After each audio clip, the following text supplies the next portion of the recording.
Akio is a great example of this maxim that all of history's greatest founders studied history's greatest founders. Phil Knight, the founder of Nike, studied Akio, as did James Dyson, as did Steve Jobs and Jeff Bezos. And a few months ago, I was spending time with John Mackey, who's the founder of Whole Foods. John also relentlessly studies the great founders that came before him. And it was during one of our conversations that John told me one of the craziest things that anyone has ever said about the podcast. He had listened to over 100 episodes before we met, and he told me that if founders existed when he was young, that Whole Foods would still be an independent company. That since the podcast and all of history's greatest founders constantly emphasized the importance of controlling expenses, that he would have actually put more of a priority on it, especially during good times, during boom times. I think it's very natural for a company and for human nature to just not watch your costs as closely because everything is going so well. This is actually something that Andrew Carnegie noticed over 130 years ago. Carnegie would repeat this mantra over and over again. He said, profits and prices are cyclical, subject to any number of transient forces of the marketplace. Costs, however, could be strictly controlled, and any savings achieved in costs were permanent.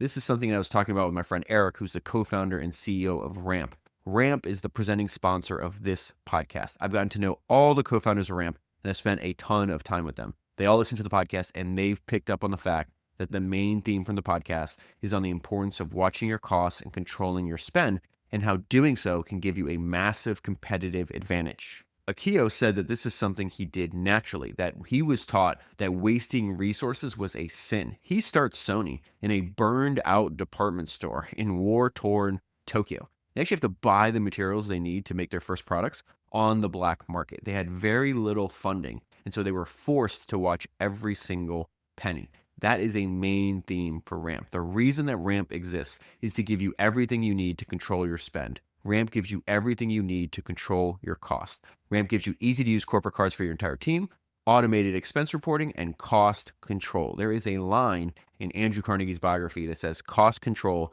became nearly an obsession. Sam Walton believed that this was fundamental to his success in building Walmart. In fact, in his autobiography, Sam wrote, "Our money was made by controlling expenses. You can make a lot of different mistakes and still recover if you run an efficient operation.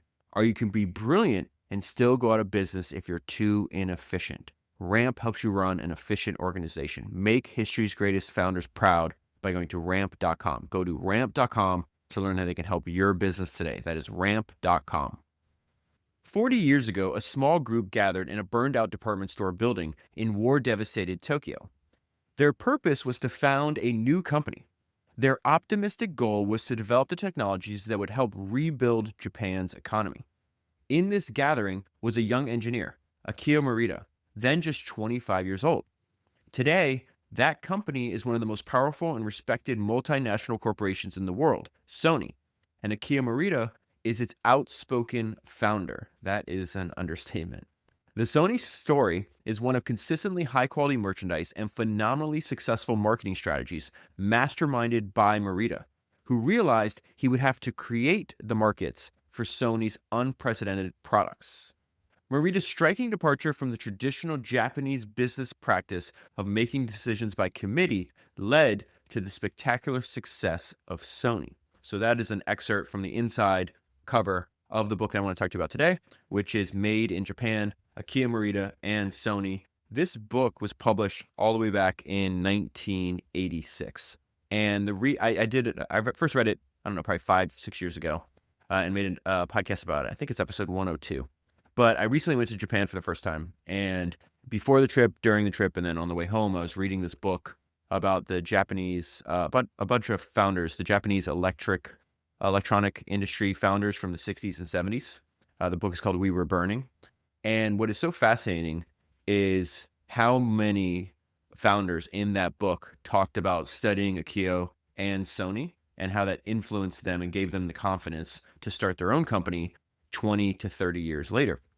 And that's actually how I first discovered Akio, because I was reading about Jeff Bezos and Steve Jobs, and they would mention the influence that Akio and Sony had and really use them as a model for their own company. So I just want to go through, it's absolutely amazing how influential and how many other founders that have then in turn, influenced millions of other founders. And you can actually track a lot of their ideas back to Akio. So this is something that Jeff Bezos said many, many years ago on what he learned from Akio and how it influenced the building of Amazon.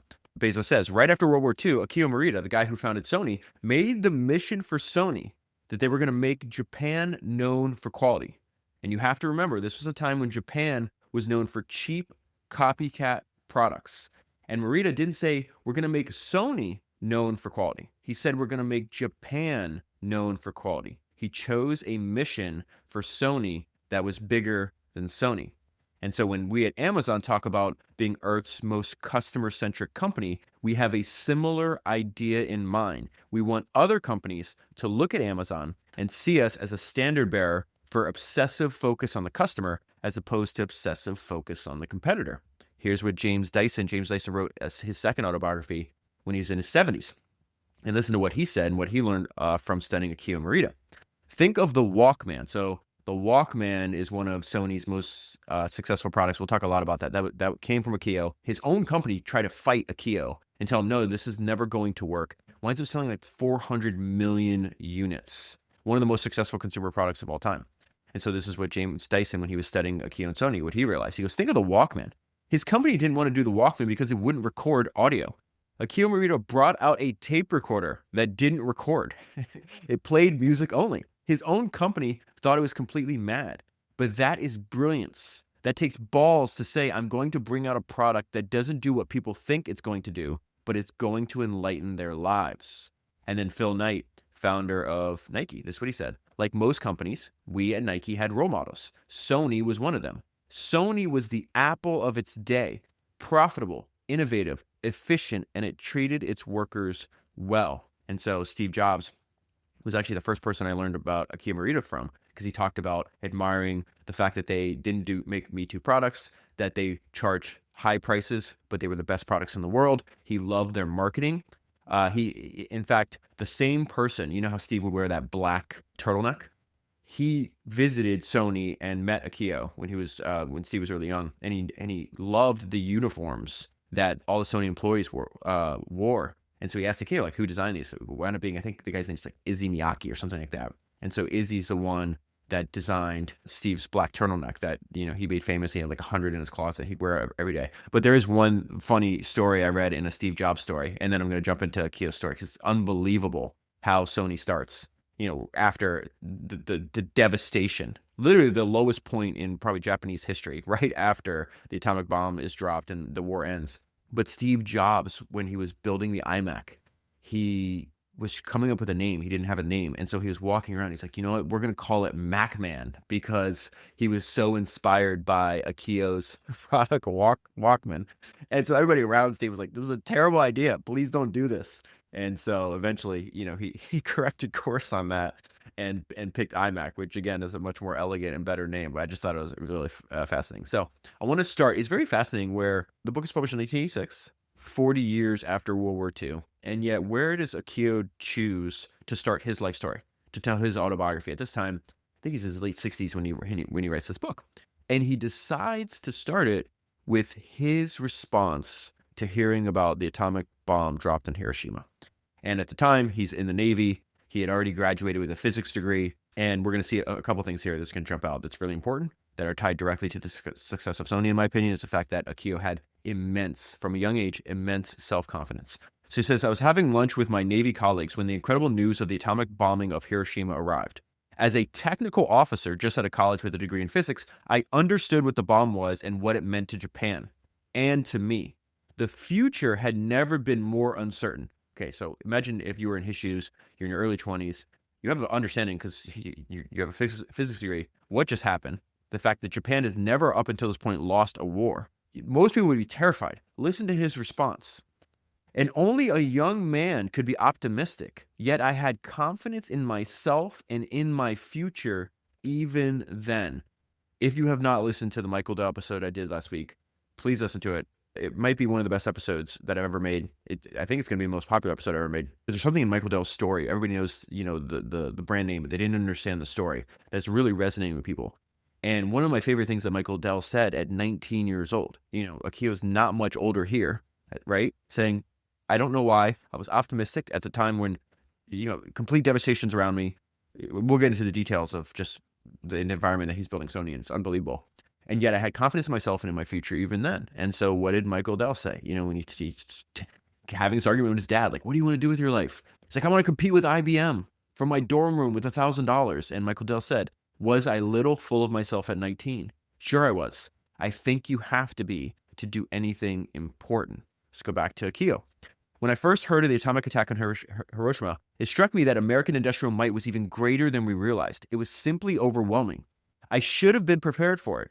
I had seen a film on the construction of the Ford Motor Company River Rouge complex in Dearborn, Michigan. Now, it's going to sound crazy to Americans today, but at the time, Ford actually built, it was the world's largest integrated factory at the time, spread across 2,000 acres, and the facility was able to produce virtually every component for a car, from raw materials to final assembly. And so when I think he was in high school, when he was watching videos on what they were able to create and the industrial might that America had back then. And this is the realization that Akio had that kind of terrified him. Japan had no integrated manufacturing like that at the time. I had seen the terrible results of conventional firebombing even before the atomic bomb. I was in Tokyo when the incendiary bombs whipped up a firestorm that killed 100,000 people in a few hours. All of Japan's major industrial cities had been charred wastelands. This is a year, the year after this is when he's going to start Sony. In 1945, you would see depressing heaps of blackened remains. The blackened remains were the homes of literally millions of Japanese. And then yet, again, he's going to hit us, very surprising. When you read this book, one, he's got a huge personality. He really likes to talk. There's no other way to say it. He likes to talk a lot of shit. And it's really fun to read. And he'll give you opinions on all kinds of stuff, like how he raises his kids, to the hollowing out of American industry, to the difference between what the Japanese do right, what they do bad. He'll travel all over the world and meet, the Chinese and the Russians. It's like, you're doing it wrong. He's just a very funny guy. But it's also surprising because as you're reading, he's talking about this and you're like, I can just imagine, you shouldn't just read through these books quickly. Try to sit there and put yourself in that position. Imagine me 24. Imagine, living your whole life in Japan, and you just see this 100,000 people die in a few hours. There's the industry's completely wiped out. Millions of homes are gone. And yet he says, I don't mind saying that even then I felt somehow I had a role to play in the future of Japan. I didn't know how big a role it was going to turn out to be. So, and he goes back in life, or goes back in time. Okay. So at that point, young person in the Navy, physics degree, knows he wants to play a role in rebuilding Japan, thinks he's the right person, the right set of skills at the right time, okay? Then he tells us about his childhood. So Akio is from an extremely wealthy family. His family had a 300-year-old family business. They created and brewed sake and other alcohol. He was supposed to be the 15th generation heir to the family fortune, okay?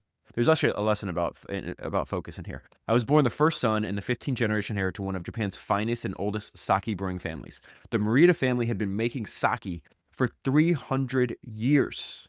Now here's the problem. They were very prosperous. There's going to be 2 generations above his father that almost caused the family to go into bankruptcy. And this is the lesson about focus. His dad's going to wind up saving the company.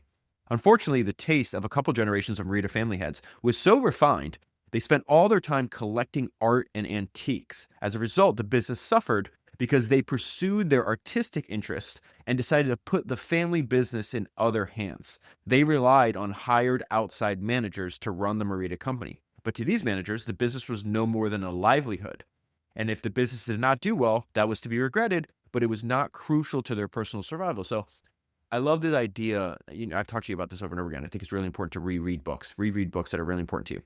Because the words on the page don't change, but you have changed. Like, think about all the stuff I have read and learned, and you've come along with me on this crazy ride, in the last 5 years since the time I last read this book. And now, because I just spent, 2 weeks studying Michael Dell and reading both the books that he wrote, there's a lot of Dell that jumps out to me. There's a lot of similarities in between Akio and Dell in this, in the sense that he's like, well, for 13, 14 generations up until this point, the Morita family business was run by somebody in the Morita family. Obviously, you're going to care about it. Has your name, your family's tied to it. I think about when Dell was having all these problems and he was trying to take the company private back in 2012, 2013. It was a real big struggle. He could have lost control of the company with his name on it. And they're like, I don't get it. You're already rich. Why do you care? Like, why don't you just go, on the beach in Hawaii? Or if you don't want to do that, start another company. And Dale said something that was excellent. He's just like, I don't want to start another company. This company has my name on it. I'm going to care about this company after I'm dead. I think there's a lot of similarities to that when you look at these multi-generational family businesses, especially the Moritas, like the other ones I've studied. They teach you from the time their kids are really young about the ancestors and the decisions they made and how they built the businesses, 50, 100 years before you were even alive. So they messed up by essentially outsourcing the management, and then they're like, hey, we're rich, let's just go buy art and antiques and do all this other stuff that has nothing to do with the business. And so said they did not carry the responsibility of the generations, and that's exactly how it's framed for Akio and his father. And so that is when the business fell into my father's hands. As the first son of the family, he was faced with the immediate task of bringing the company back to profitability and restoring the Morita family fortunes. No outside manager could be counted on to do that for him. So when Akio's dad inherits the business and it's his turn to take over, the business on brink of bankruptcy. Okay. Now his dad does turn around the business. So by the time that Akio is born, the family's wealthy again. And he talks about this openly. He says, I'd never had to know privation as a child. We were a rich family. And when he means rich family, he means like huge house, which is very rare in Japan, our own tennis courts. We had staff, we had butlers, we had chauffeurs. We lived in the best neighborhood with the other wealthy Japanese families. And in fact, the richest family in Japan at the time was the Toyotas. They lived like across the street.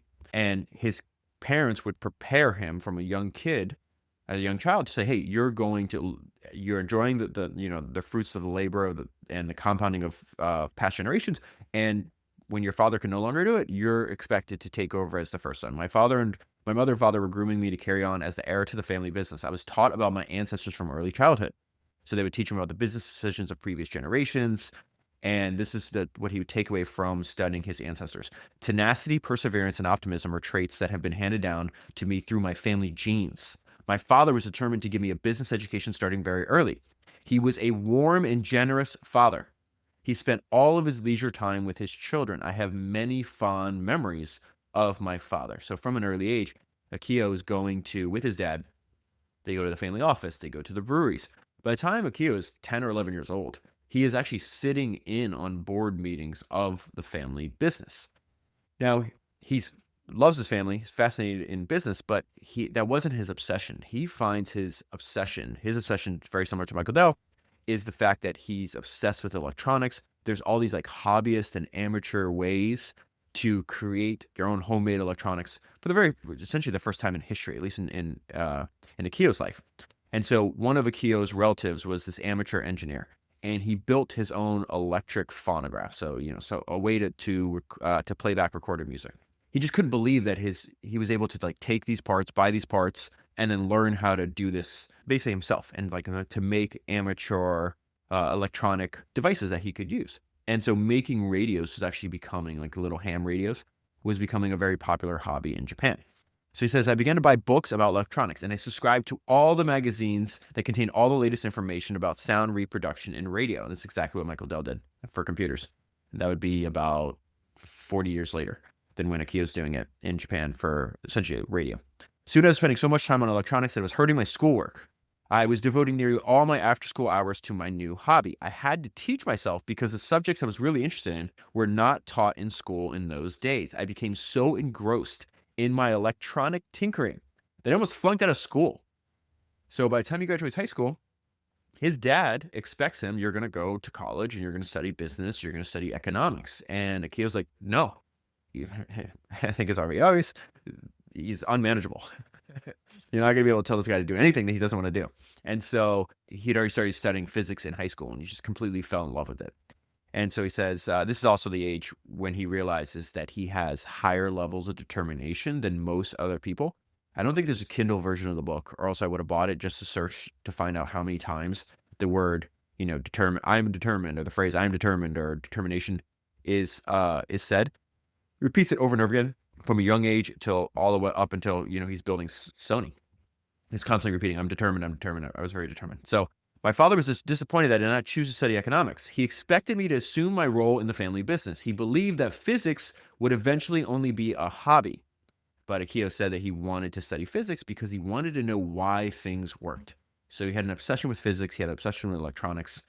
After he graduates with his physics degree, he goes into college, but he never stops tinkering. This tinkering that started from when he was a young boy, he's doing it to a high school, he's doing it to a college, he's still doing it in the Navy. He said, I had built an alarm clock, he's still tinkering, which was attached to my radio and was set to wake me up every morning at 6 a.m. I remember very clearly the morning when my alarm clock turned on my radio and I heard the announcement that Japanese forces had attacked Pearl Harbor. I was shocked. I remember thinking that this was a dangerous thing. I had grown up believing the West was somehow superior in technology. Knowing about America's technology, I was concerned that a mistake had been made. Remember, this is all connected. The fact that he grew up in a wealthy family meant they could afford Western goods. Almost, they had a Ford car. Their dad was driven around in a chauffeur in a Buick. They had a products from General Electric, from Westinghouse. They admired the tech, at least in his side of his family. They admired American ingenuity and technology. So now he's like, oh shit, we're in big trouble. We just bombed the country that seems to be superior to us in technology. Knowing about America's technology, I was concerned that a mistake had been made. So, beginning of the war, because he's in the Navy, this actually inadvertently is going to lead him to meeting his eventual co-founder, this genius engineer who's 13 years older than Akio, this guy named Ibuka. Akio is assigned, because of his physics background, he's on the special group project that's composed of researchers from the Army, Navy, and civilian sector. And essentially, they're trying to figure out how to create heat-seeking missiles. And one of the civilians in the group was this brilliant electronic engineer. And at the time, he also had his own company, which is very fascinating to Akio. His name is Masaru Ibuka. So he's talking about the fact that he's in a group with these other genius engineers from the Army, from the Navy, and the civilian sector, one of them obviously being Ibuka. And he was young, and he says, I was merely a recent university graduate, but I was cocky. Goes back to this. He does not hide the fact that he thought, he was special from birth, that he has a role to play, and that, he could keep up with the very best. And the reason I keep hammering this is because, one, it takes a cocky person, in my opinion, or a very self-confident person, to start a business in a burned out department store, right? They literally would have to have umbrellas at their desks because when it rained, the water would fall onto their desks, okay? You have no resources when you're doing that. And then it's not like, oh, we're just going to mass produce a bunch of cheap copycat products. So no, we aimed for the high end right from the get-go. In fact, while I was working on the outline for this episode, in the background, one of my favorite documentaries of all time that I've watched, I don't even know how many times, maybe 10, 20 times by now, is the Defiant Ones, about Jimmy Iovine, Dr. Dre, Eminem. It's a fascinating documentary that HBO put out. It's a 4-part documentary. I watch it over and over again. All kinds of fascinating people in there, Bruce Springsteen, Tom Petty. But that kind of personality type, that defiant one, it made me think as I'm reading Akio, the same thing the same time that's playing in the background. I was like, oh, he is a defiant one. The way I would define it is that's the same kind of person who think they can build a great company from the ashes. Literally, they can build a great company from the ashes. So it becomes obvious by this point that Japan is not going to win the war, and there's talks that the Navy might order us to commit mass suicide, and Akio goes and tells his commanding officer that he will not obey that order. And he says an officer in the Navy should never have said such a thing to his superior, but it just had to say it. And what was really it talks about this intense ideology that they had that Akio thought was ridiculous. The commanding officer yells at him. He's like, well, you're going to be court-martialed and you'll be punished if you don't do it. And Akio's thought was, you guys are all going to commit mass suicide. Who's going to be left to punish me? It was an obvious thing. That's obviously not true. So the war ends. This is when the Americans are going to occupy Japan. And this was remarkable. The Japanese emperor, they had never spoken directly to his people. This is the very first time they actually ever hear his voice. In fact, Akio talks about that he would travel around the country. And if his motorcade passed by, you were expected as a citizen. You couldn't even look at him. You're not allowed to look at him. You're supposed to turn and hide and direct your gaze elsewhere. Again, something that Akio just would not do. But I think the advice that the emperor gives to the Japanese people after the war is actually really, I think it applies to any difficult challenge. So it says the emperor, who up and now had never spoken directly to his people, told us the immediate future would be grim. He said that we could pave the way for grand peace for all generations to come, but we had to do it by enduring the unendurable and suffering what is insufferable. He urged Japan to look ahead, unite your total strength to be devoted to the construction for the future. And he challenged the nation to keep pace with the progress of the world. So, Unite your total strength to be devoted to the construction of the future and keep pace with the progress of the world. That's exactly what Akio is going to do with Sony. That's really what jumped out to me. Now, one of my favorite quotes, I think Charlie Munger is the wisest person I've ever come across. One of my favorite things that he ever said was that you need to avoid intense ideology because it turns your brain to cabbage. It turns your brain to cabbage. And so Akio says that his family avoided this. Like, they were surrounded by fanaticism and by, people saying, like, we should go down to the last man. Like, we'd rather extinguish the country of Japan than lose a war. So he says, our family had avoided the fanaticism that seemed to grip so much of Japan's youth in those days, the worship of the emperor and the idea of a glorious death. In Japan, we often talk of a psychological climate or atmosphere that sometimes occurs and which seems to sweep people up into like-minded activity, as though everybody is breathing the same special kind of air. Now, he's saying that happens in Japan. We know that happens everywhere. You just have to be very careful. Avoid intense ideology. It turns your brain into cabbage.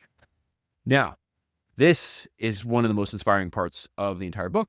If you think about the conditions in Japan right before Akio founds Sony, many cities looked as though there was nothing more to bomb. Flimsy houses, shops, and factories made of wood and paper had burned like dry tinder under a shower of firebombs. In Tokyo, less than half of the pre-war population of 7 million people remained into the city. Only 10% of the city's streetcars were running. There was 60 buses in running condition and just a handful of automobiles and trucks in the entire city. Hospitals were short of everything. Department store shelves were empty, and there's also almost no food. In fact, when they decide, hey, we're going to start a new company, and his co-founder Ibuka is the person that decides to start the company first, they're like, why are you trying to make electronics? You should try to make food, because food was so scarce. It's so crazy. So Akio talks about his future co-founder, and this is something that you and I talk about over and over again. You absolutely must find the best people you possibly can and work with them. And Akio realizes, like, oh, it is very similar to like Steve Jobs realizing Wozniak. He said something like Wozniak had like more talent than like 50. You could put like 50 average engineers, and Wozniak would outperform all of them. There's an element of that with Akio. Just thinks that his co-founder, is the most brilliant engineer alive. And Ibuka was already running a company out in like the countryside. It was the Japan Measuring Instrument Company. He's going to quit doing this and move to Tokyo to start what's eventually going to turn to Sony. But Akio tells great stories about Ibuka, and he just talks about this guy's mind is like unlike anybody else's. So he gives an example to us here. He's like, okay, well, he has like 1,500 employees already. They're making these small mechanical elements that control the frequency of radar devices. These devices have to oscillate at exactly 1,000 cycles per second. And Ibuka had the ingenious idea of hiring music students who had a fine sense of pitch to check the accuracy of the elements against a simple 1,000 cycle tuning fork. I mention this story as an example of the freshness and inventiveness of his mind, which so impressed me and made me want to work with this man. And so the prehistory of Sony is Ibuka is going to make some very smart decisions. First, he's going to move to Tokyo. Second, he works on what interests him. And then third, the very first product, he finds a way to add features to a product that a lot of people already have. One thing that is very obvious in the book is like they're forced to design with constraints. They are forced on a company level, on an individual level, a company level, and a country level to be resourceful. And I think the idea of let's say, hey, there's already a product that's out there. Can we add features to this? Kind of jumpstarts, our distribution. And so it says Ibuka had a very intriguing idea. Since shortwave receivers, these are little radios that everybody had during the war because they would broadcast like updates in the war. Okay, so one is just like they're not expensive and they're essentially ubiquitous in Japan. Okay, shortwave receivers were strictly prohibited during the war. A keen interest had developed in listening to shortwave broadcasts. Now that it was no longer illegal, okay, so you had this like black market underground, everybody had them anyways, but now it's not illegal, so now we can actually start making products for this. So the install base is already there, right? Because the radio was very important for hearing air raid warnings and getting other information during the war, people had taken very good care of their radios, but they could only receive regular AM broadcasts. So Ibuka designed a shortwave adapter, something that could be attached to any standard radio very simply and would convert the unit to a shortwave reception. The conditions in which he did this is incredible. There's almost no inventory anyway. So you have to, the employees that Ibuka had at the time would literally have to buy, they'd have to go to the black market to buy the tubes that they need to make this adapter, this shortwave adapter. They start making them. The product immediately becomes very, very popular. So they are doing this in Tokyo, in an empty and bare old building set among the rubble and devastation, the burned out homes and shops of the once prosperous downtown area of Tokyo. Ibuka started the Tokyo Telecommunications Research Laboratories. This is the company that's going to turn into Sony. And Akio does not hide the fact that without Ibuka, there would be no Sony. So what Akio does that's really smart, and I think in line with his personality and who he was as a person, he senses an opportunity. He does not wait. He jumps on it immediately. So he wrote to Ibuka. He writes him a letter. He said, I want to help him with his new business and would support him any way I could. He wrote back immediately, inviting me to come see him and a new company. But he told me that things were pretty tight and that he was paying people out of his own pocket and he was looking for funding. I need to back up and tell you one thing. What Akio was doing at this time, his old physics professor at university, there was a drastic and dire need for physics instruction. And so Akio, his job right now, while he figures out what to do, is he's teaching physics to the university. So he's like, hey, don't worry. You have trouble meeting your payroll. I'm going to teach during the day and work with you. And then I could just live on my salary from my teaching job. Now, what they go and do, and this is very common in like Japanese culture, is they go and they have to ask his dad. Ibuka and Akio go and talk to Akio's dad. Right, because Ibuka, he realizes how valuable Akio is going to be for the company. They're going to want to be co-founders for this. They have to essentially get permission from his father. Ibuka told my father about the new venture. Now, this is very fascinating. And this is, again, talks about, remember Akio mentioned earlier, I have great memories of my father. His father's long since passed away by the time he's writing this book. I have great memories of my father. He was a great father. His job seriously. He made our family wealthy again. And then when he wasn't working, he was spending time with us. And we just had great memories. And I think one of the most important things is his father knew his son. His father knew his son. And this will make sense in 1 second. Ibuka told my father about the new venture, what they hoped to accomplish, and that I was absolutely needed for the new business. And his father tells Ibuka, I expect him to succeed me as head of the family and take over the family business. Kyo's sitting in on this meeting, okay? But if my son wants to do something else, he should do it. He looked at me and smiled.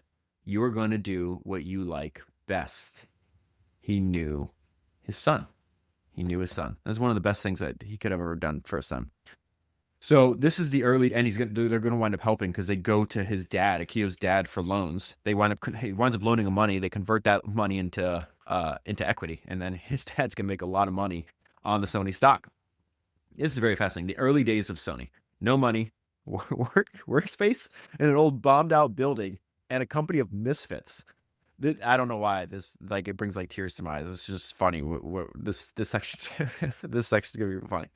So our new company was not setting any records for financial success in those days. Yeah, no shit. When some of my relatives came to see me, remember he was from a rich family, okay? When some of my relatives come to see me, they were so shocked by the shabby conditions that they thought I had become an anarchist. They could not understand how if I was not a radical, I could choose to work in a place like that. I don't know why that makes me laugh. Now, this is what I mean about self-confidence. This is what I mean about they kind of knew who they were from a young age and what they wanted to do. And they knew from the beginning, we're going to build differentiated products. They wanted to be high-quality innovators. Really, when you get to this section of the book, the personality type we're dealing with here. You think of Steve Jobs at Apple, think of Edwin Land at Polaroid. Edwin Land's personal motto, for God's sake, was don't do anything somebody else can do. I don't even know if they ever explicitly say this, but when you have somebody saying, hey, I'm going to do something completely differentiated, I'm going to do it better than anybody else in the world, there is an element of pride and self-respect and competitive drive to what they're saying that is implied in what they're saying. And even if they don't say it, their actions express what's important to them. They want to do something truly unique. They want to do something truly special, which Sony may not be like that today, but undoubtedly for the first 4 decades, it was that. It was its leader. It was completely innovative. So it says, Ibuka and I often spoke of the concept of our new company as an innovator, a clever company that would make new high-technology products in ingenious ways. Merely building radios was not our idea of the way to fulfill these ideas. And so that's the important part. You might not be able to get there from the very beginning. So they're essentially building radios. They have this little adapter that goes on to other things, that an existing product. But you have to get started somehow. And I think that's really important. It's like, we know where we're going, but we're going to do the best with the opportunities in front of us, is how I read this part of the book. Now, another thing, always do your best work, even in terrible working conditions. We talk about this over and over again. You and I talk about this over and over again, that opportunity handled well will leads to unexpected opportunities. So the Americans, they're putting out, they're coming to Japan. They're essentially controlling everything for the time being. They're starting to put out all like requests for things that they need built. And the Occupation American Forces had taken over the Japanese broadcasting company, and they need this new technical equipment. They need mixing units and other studio and broadcasting equipment, okay? Ibuka knows how to build all this. He had previous experience with this. So they submit a bid on a contract to do this for the Americans. So they're going to get a bid to build this mixing unit, okay? Now, there's something really funny that happens. The general has to go and actually tour your factory or your offices. And they were like, what the hell is going on here? And then they tore it after they awarded them the bid. So it says, when the general saw our shop, he was taken aback by how primitive it was. He shook his head. We were this tiny unknown company working in very primitive conditions. He was concerned about our terrible building. He was so concerned about our terrible building that he recommended we keep buckets of sand and water around the place in case it caught fire. When the equipment was delivered, everyone marveled at its quality, especially the skeptical officer who was still puzzled by the fact that a new small company in a makeshift factory could produce such a high technology product. We were able to obtain further jobs because of the breakthrough in trust we made on that first job by demonstrating our quality. And even more important, when they deliver this mixing unit to the Americans, they spot a tape recorder for the very first time. And they immediately realize it's obvious. It's like, wait, tape recorders that's superior technology to a wire recorder. So they decide to build one. They decided to build a tape recorder. That in turn leads to another important insight that they're going to build their entire company around. So one of the things that Steve Jobs admired so much about Sony was their marketing, how impressive their marketing was. And that was a skill they had to learn because both Akio and Ibuka are engineers. They're like, oh, we build a great product, customers will come. And obviously that's not true. They build the best tape recorder, but the tape recorder flops. And so this is when they learn a very important lesson. You must know and then find your target customer. And Akio is going to become obsessed with marketing and advertising. So I had no experience in merchandising or salesmanship. It never occurred to Ibuka or me that there was any need for this. Ibuka believed strongly that all we had to do was make good products and orders would come. So did I. We both had a lesson to learn. We were engineers and we had big dreams of success. We thought in making a unique product, we would surely make a fortune. I then realized that having unique technology and being able to make unique products were not enough to keep a business going.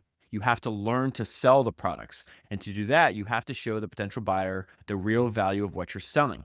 I was struck with the realization that I was going to have to be the merchandiser of our small company.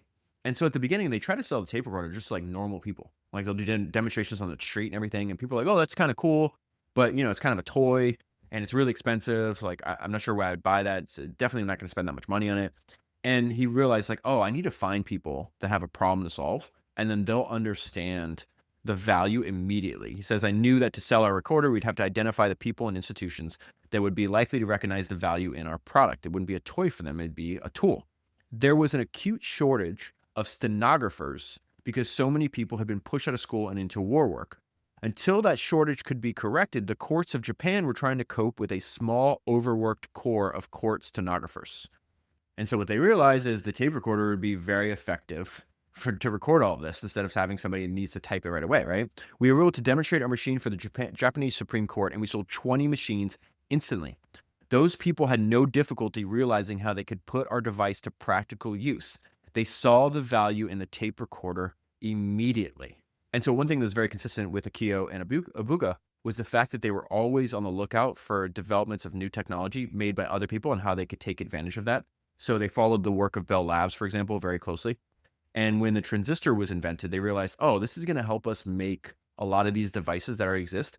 And we can actually make them smaller. And they thought they had an advantage because miniaturization and compactness was something that was very important to Japanese culture. And so Akio is going to have this idea for what he calls a pocket radio. You can almost see this is almost like a precursor to the Walkman. And then in turn is the precursor to, Steve Jobs and the iPod. The idea you can have 1,000 songs in your pocket is what obviously Steve said. In their case, is like you have a radio that fits in your shirt pocket. And you see this, he's a very quick learner, this showmanship and marketing genius that Akio starts to develop. We could make a very small radio powered by batteries. Miniaturization and compactness have always appealed to the Japanese. Our boxes have been made to nest. our fans fold. Our art rolls into neat scrolls.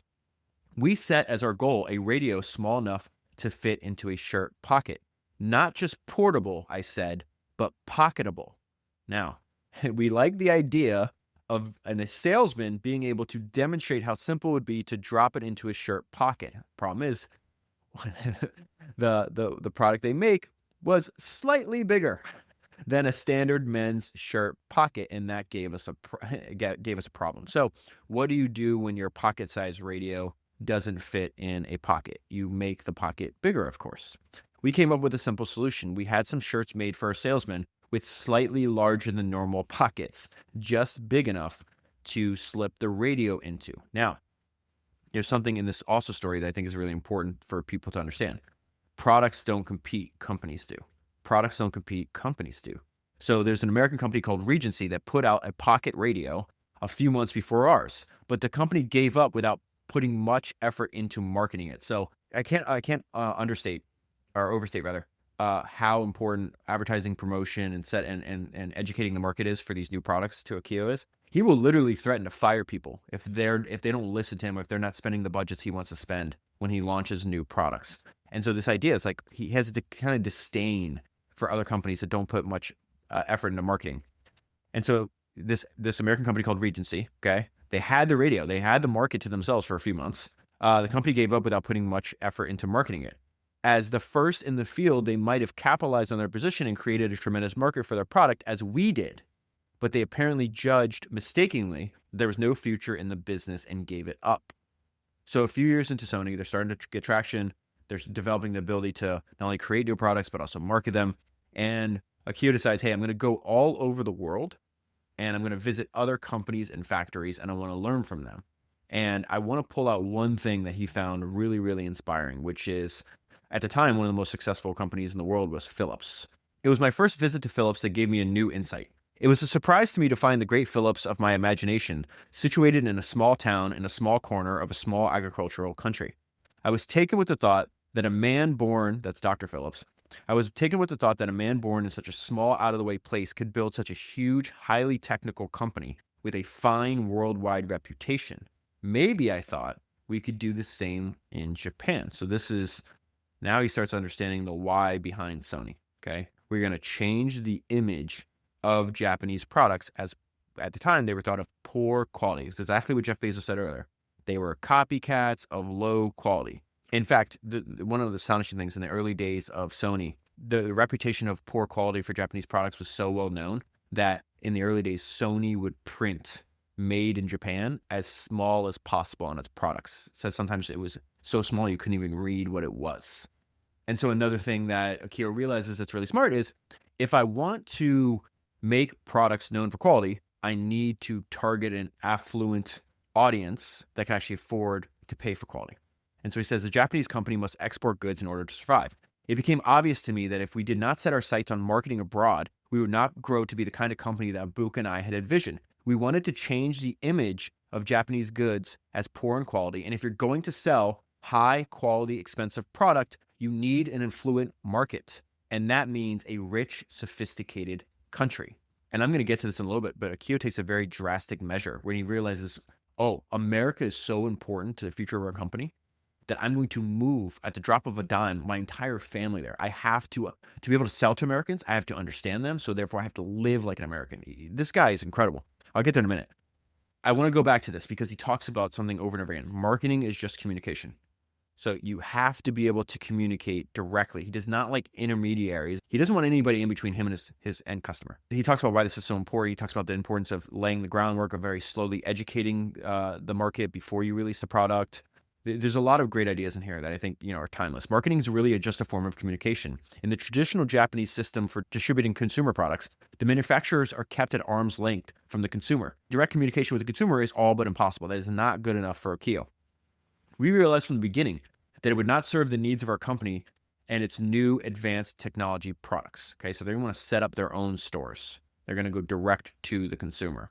If we're separated by a third or a fourth party, they simply would not have the same interest in or enthusiasm for our products and our ideas that we had. It's going to sound exactly like the reason, if you think about the rationale that Akio is demonstrating, we're probably in the late 1950s, early 1960s. It sounds exactly, if you go back and read Steve Jobs thinking when he wanted to do the Apple stores, exactly, it's the same kind of thinking. They arrive at the same exact conclusion. It's like, wait a minute, so other people are going to sell the products. Like, we give our heart, our soul, our blood, our sweat, our tears, all of our life energy and our time to developing products. We're going to hand them off to people that don't give a shit? No, not good enough. Not going to happen. We had to educate our customers to the uses of our products. To do so, we had to set up our own outlets and establish our own ways of getting goods into the market. And he's got some great ideas about that, which we'll get to in a minute. Now, one thing that's really, really important, again, it's going to sound a lot like Steve Jobs, it's going to sound a lot like Edwin Land, it's going to sound a lot like James Dyson. No market research. The public does not know what is possible. We do. I mean, think about the Walkman. That market was just sitting there. Somebody could have grabbed it. And everybody's saying it was a shitty idea to begin with. And it's going to sell 400 million units. It's incredible. So the reason that's also beneficial, that you don't have to wait on the market research. What if the market doesn't exist? What is there to research? He trusts in his own judgment, his taste, and the skill set that he has. And what would happen is none of his competitors, they were like kind of copycats and follow-ons. So he winds up creating the market and then having the market to himself for a very long time. Our competitors would take a very cautious wait-and-see attitude while we marketed and developed a new product. In the early days, we would often have that market to ourselves for a year or more before other companies would be convinced that the product would be a success. And we made a lot of money having the market all to ourselves. We have to keep a premium on innovation. This is something that him and Ibuka talked about from day one. Our plan is to lead the public with new products rather than ask them what kind of products they want. The public does not know what is possible, but we do. So instead of doing market research, we refine our thinking on a product and its use and try to create a market for it by educating and communicating with the public. Do you see how everything he says is interacted? We're going to aim straight for the top. We're going to innovate. We're going to have high prices. We're going to have big margins. We're going to be the best marketers. We're going to educate the customer, and we're going to go direct. Everything works together. As an example, I cite a product surely everyone knows of, the Walkman. This idea took shape when Ibuka came to my office one day with one of our portable stereo tape recorders. Okay. So he's carrying around this like heavy thing, which sounds funny now. Remember people would put like boom boxes on their shoulders and stuff? You'd see them in movies like in New York City, back in the 80s. I bring that up because it was obvious. Like, what is that person doing? That person is carrying something that's like 15 pounds. He's carrying it around with him because he wants his music to travel with him. Everybody was listening to music at their homes, in their bedrooms. You're taking these giant 15 or 20 pound stereos around with you. What does that tell you? There's clearly a demand here. Just no one has done it yet. That seems kind of odd, right? So he's got his own co-founder, one of the genius engineers, the person that invents the products. And this guy has like some, half-baked solution to this problem. I got this big ass tape recorder. I can record things. I can play things. And then we have these big ass headphones. And, this is the way I take around my music. On its face, that makes no sense. Clearly, like there's a demand here, right? And so it says he looked unhappy and complained about the weight of the system. I asked him what was on his mind. He explained, I like to listen to music, but I don't want to disturb others. And then I can't sit there around my stereo all day, right? Because it's not portable. So this is my solution. I take the music with me, but it's too heavy. Ibuka's complaint set me into motion. I ordered our engineers to take one of our reliable small cassette tape recorders and strip, this is the important part where people thought no one would want it. Strip out the recording circuit. I'm not recording anything. We're not going to record anything on it because the recording circuit makes it bigger. I needed to make it smaller. This is just very logical, clear thinking. And then take out the speaker because you're going to do this with headphones. So now I just took out the recording unit and took out the speaker. What happens? I just made it miniaturized, which means you could carry it. Replace them, the recording circuit and the speaker, with very lightweight headphones, which they also had to invent. Okay? Now here's the crazy thing. Everybody gave me a hard time. It seemed as though nobody liked the idea. Will people buy it if it doesn't have recording capability? I don't think so. That's the pushback that he's getting. Of course they will. They're already finding these half-baked solutions to the problem where they just want to take their music with them. This is really, really smart on what he did here. He goes, this is his response. Millions of people have bought car stereos and they don't have recording capabilities. I already told you. They're not recording anything in the car. Millions of people bought this. Isn't that a little weird? So you tell me they would only do this if they're in the car? No, of course not. They would take it with them. And I think millions will buy this machine. Now he gets the prototype back. I thought we had produced a terrific item and I was full of enthusiasm for it. But our marketing people were unenthusiastic. Think about how many people are just telling him over and over again, this is not going to sell. But I was so confident. This is why I kept mentioning his self-confidence and the fact that he called himself cocky. These are his words, not mine. This is why it's so important. It jumped out at you over and over again if you read this book.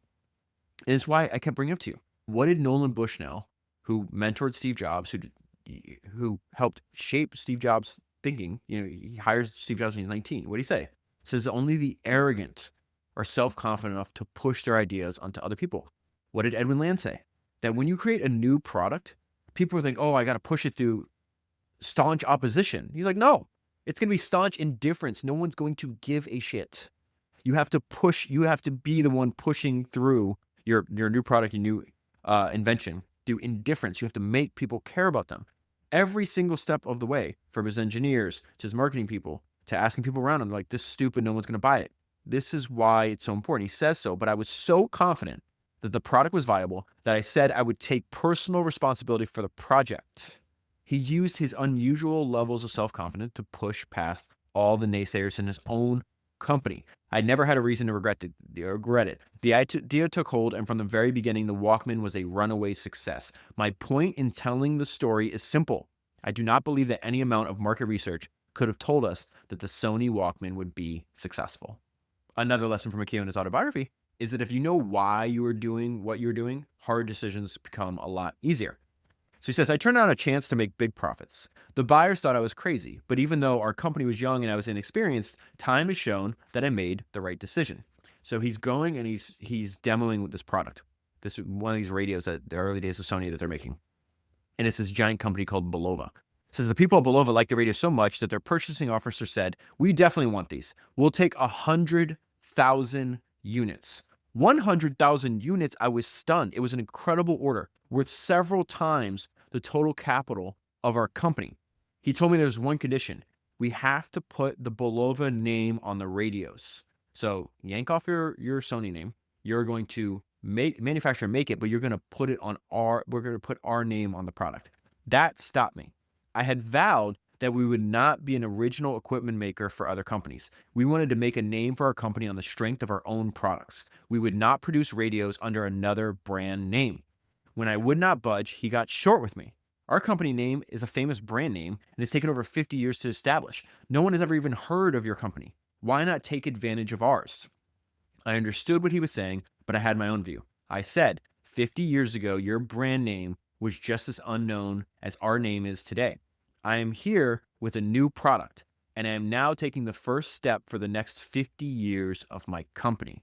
50 years from now, I promise you that our name will be just as famous as your company name is today. He never even considered it. One of my favorite episodes I've ever done, I found this like really old biography of Ralph Lauren. And one thing that I think the reason I wanted to read about Ralph, because I watched a documentary from one time. And same thing. He had no money. He's like living in this like studio apartment with the train running over him. They just have a mattress on the floor. It's him and his wife, who he's still married to this day. He starts out making ties. That's the very beginning of the Ralph Lauren empire. And he goes and meets, I think, Bloomingdale's, if I remember correctly. And they're like, we love these ties. These are incredible. We've never seen any designs like this. We'll have this big, giant order. This guy has no money at the time. So it's like literally life-saving amount of money. And then they're like, great, love to do this. Oh, by the way, Ralph Lauren, like take that off and put on, our house brand. And Ralph says no, even when he had no money. And he's like, I'm not being an original equipment maker for other companies. Like, I'm here to take the steps to build a lasting and enduring brand. And it takes a lot of courage to do that. In this case, Akio just turned down an order for 100,000 units, which was worth several times the total capital of his company. But again, if you know the why, your why, it just makes the why behind what you're doing, just makes all these decisions easier to make. They're difficult at the time, but understanding is like, hey, this is where we're going, and we're not going to deviate from that. Another thing that's from the very beginning.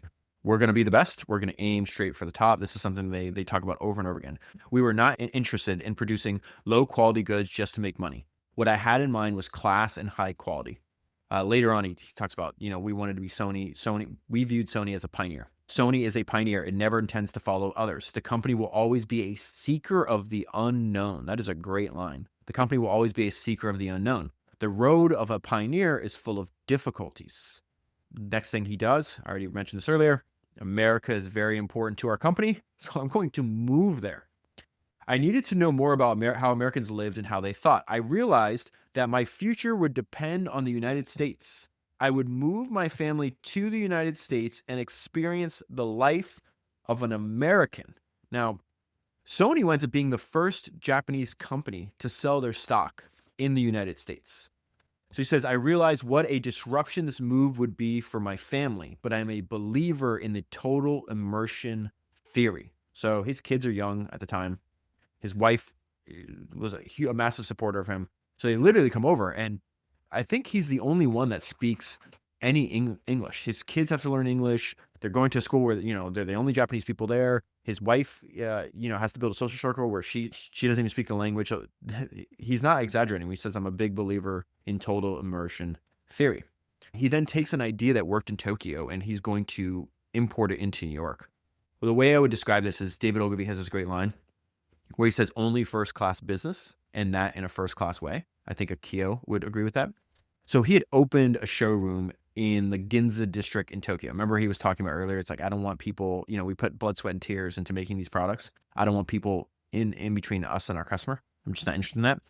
So he opens a showroom in the Ginza district in Tokyo where potential customers could try out the products with no salesman around.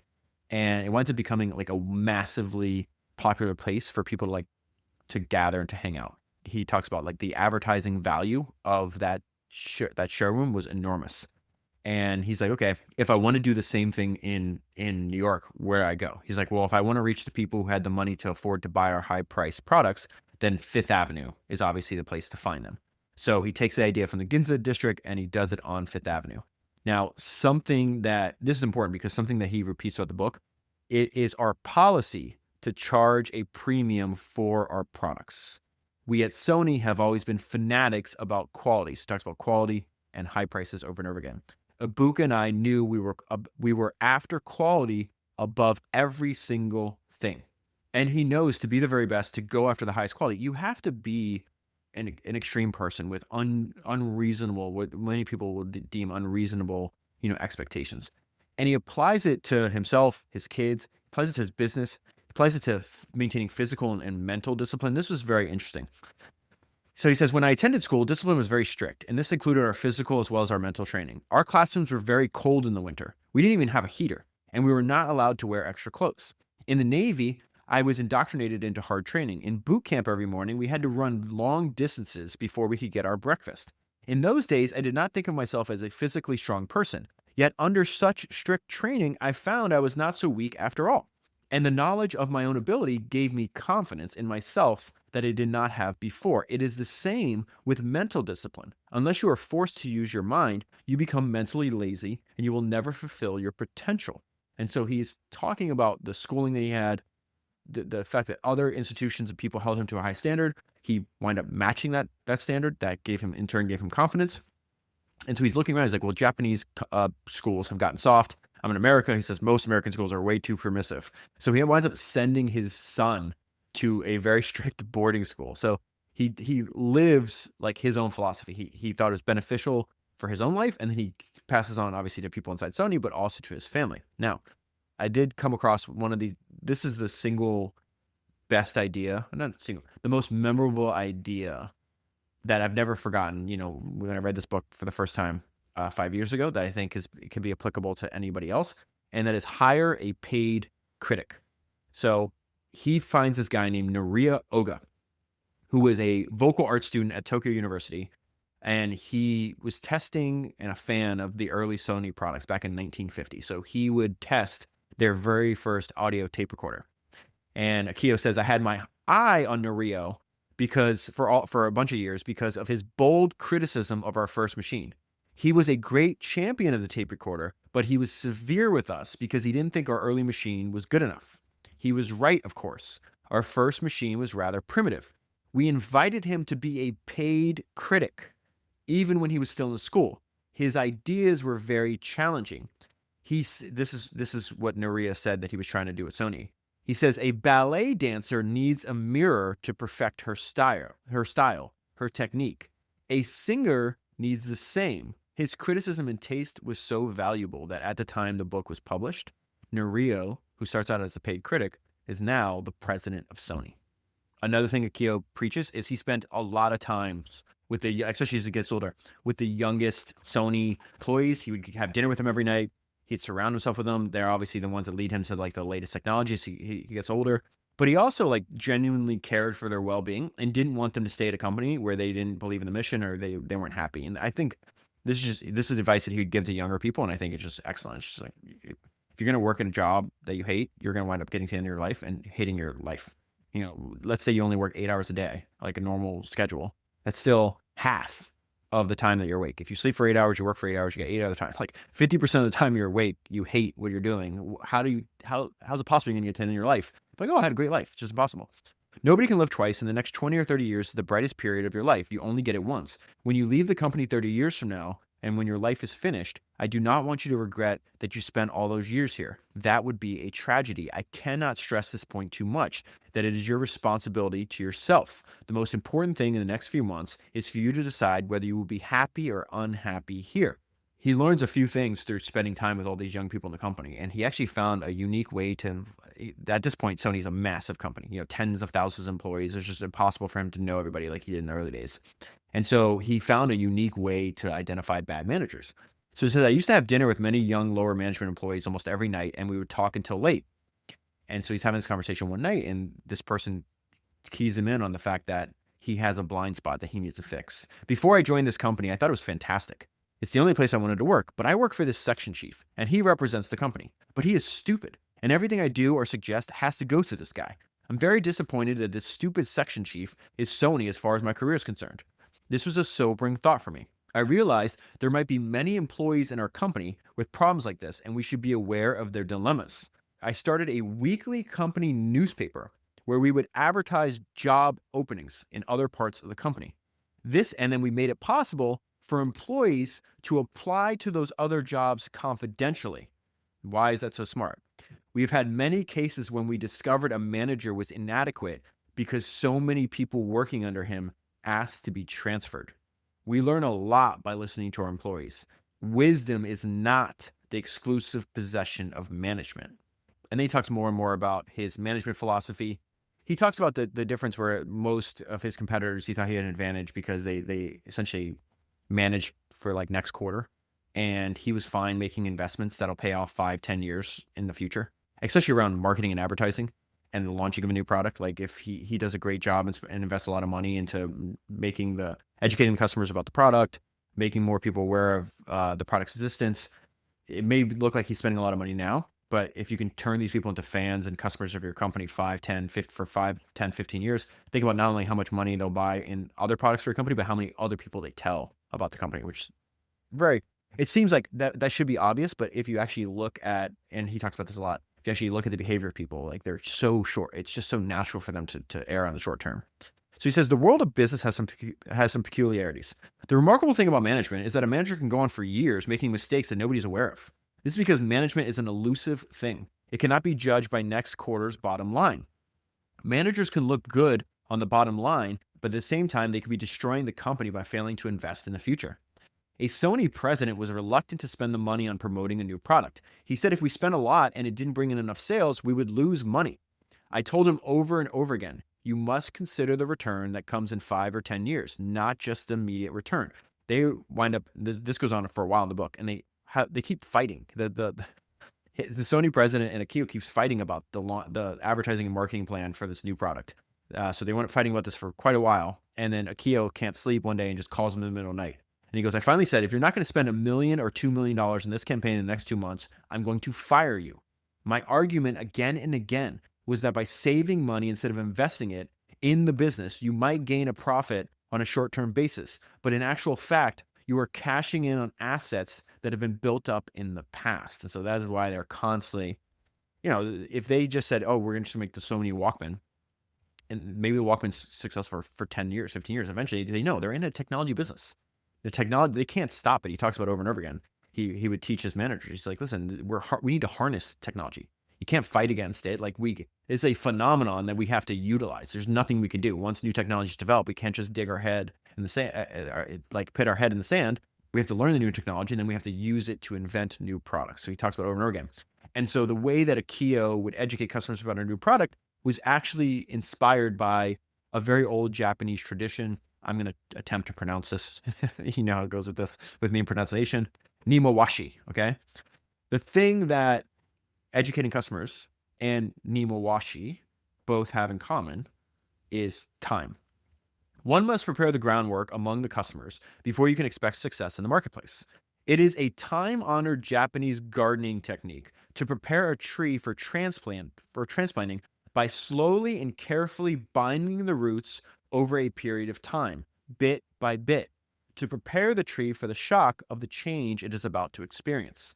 This process, called Nimawashi, takes time and patience, but it rewards you if it is done properly with a healthy, transplanted tree. Advertising and promotion for a brand new, innovative product is just as important. Another line from the book that can serve as a maxim: you need to air condition your factories before your offices. If Japanese clients come into an office of a new company and see plush carpet in private offices and too much comfort, they become suspicious that this company is not serious, that it is devoting too much thought and company resources to management's comfort, and perhaps not enough to the product or potential customers. This is going to sound exactly what Steve Jobs said when he came back to Apple, by the way. Akio says, that is exactly my sentiments. The investment should go into those things that relate directly to the product. Too often I've found in dealing with foreign companies that such superfluous things as the physical structure and office decor take up a lot more time and attention and money that they are worth. In fact, there's a great line from one of Steve Jobs' biographies. Right before he comes back to Apple, this guy named Gil Amelio is the CEO of Apple. And so it says, Steve Jobs believed that Emilio had maneuvered himself into the gig by positioning himself as a turnaround expert. And then this line from Steve just makes me laugh. But how can he be a turnaround expert when he eats his lunch alone in his office with food served to him on china that looks like it came from Versailles? This also speaks to, again, the directness, the clarity of thought, and the self-confidence that Akio had. Once Sony's really successful, all these countries asked him to come and visit and help them. You know, you built one of the most successful like manufacturing and technology companies, you know, in the war-torn ashes in Japan. We may be poorer countries as China in the 1970s, Soviet Union in the 1970s. Can you help us do it? And his whole point is he knows if people are serious about the work that they're doing, because if you actually care about the product that you're making and the company that you're building, then you stay in the details. And it's obvious when you don't stay in the details. So he takes this tour in 1974 to the Soviet Union.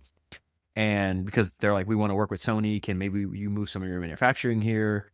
And he looks at the place, this is just not going to happen. In Japan, this is what he told him. In Japan, we use our top talent and our best brains and spent years seeking ways to increase the efficiency and productivity of even such a simple thing as a screwdriver.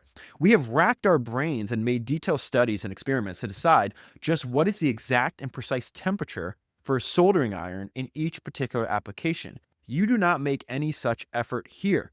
There appears to be no need to do it because no one seems to care. And so he gives them really good advice. And it's exactly what Edwin Land from Polaroid built his career off of, and what Steve Jobs learned from Edwin Land. It's the combination of art and technology, of liberal arts technology, of building at that intersection. And he's like, Russia has all this like history of great art. If you have art and you have technology, why do you not combine them to come up with some wonderful things? He's essentially describing what they did at Sony. And one of the things that he repeats over and over again that he think gave them a great advantage, you know, he's not positioning the book as like, look, we had to deal with all this crap. We had to build Sony and, you know, burned out department store. He actually thought that designing constraints and being forced to be resourceful on an individual company and country level was a huge advantage, because most of his competitors are so wasteful. So you can think about what he's about to say here is like, being wasteful is the opposite of resourcefulness. One of the most significant value concepts that we have cherished from ancient times is this term pronounced mot tai ni. It is a key concept, one that may help explain a great deal about Japan, the Japanese people, and our industry. It is an expression that suggests that everything in the world is a gift from the Creator, and that we should be grateful for it and never waste anything. We Japanese feel that all things are provided as a sacred trust and are actually only loaned to us to make the best use of. To waste something is considered a sin. We have developed this concept that goes beyond mere frugality or conservation. It is a religious concept. The wasting of anything was considered shameful and virtually a crime. We have always had to practice conservation for survival. We have learned how to be efficient. We looked at all of our factory operations and our products and made design changes where we could save even small amounts of energy. We have also restudied all forms of power consumption at Sony, in our factories, and in our offices, and in our products. When you were told from childhood that the metal object that you hold in your hands comes from an iron ore mined in countries far away, which is transported to Japan at great expense, and is produced in furnaces that use gas and coal from other faraway places, such objects seem very valuable. I am reminded of the American expression, there's plenty more where that came from. We have no such expression. We must all learn how to be more skillful. We must learn new technologies to survive. We must always create more opportunities. And he does a great job of showing that we can identify and create opportunities just with the right perspective in our mind. It's exactly how he started Sony, if you think about where we started the podcast at. I am reminded of the story of the two shoe salesmen who visited an underdeveloped country. One cabled his office. No prospects of sales because nobody wears shoes here. The other salesman cabled, send stock immediately. Inhabitants barefooted and desperately need shoes. And that is where I'll leave it for the full story. Highly recommend reading the book. If you buy the book using the link that's in the show notes on your podcast player, you'll be supporting the podcast at the same time. I'll also leave a link down below. Make sure you're on my personal email list. I email the top 10 highlights for every single book I read. That's available at davidcenter.com, and you'll find it down below. That is 386 books down, 1,000 to go, and I'll talk to you again soon.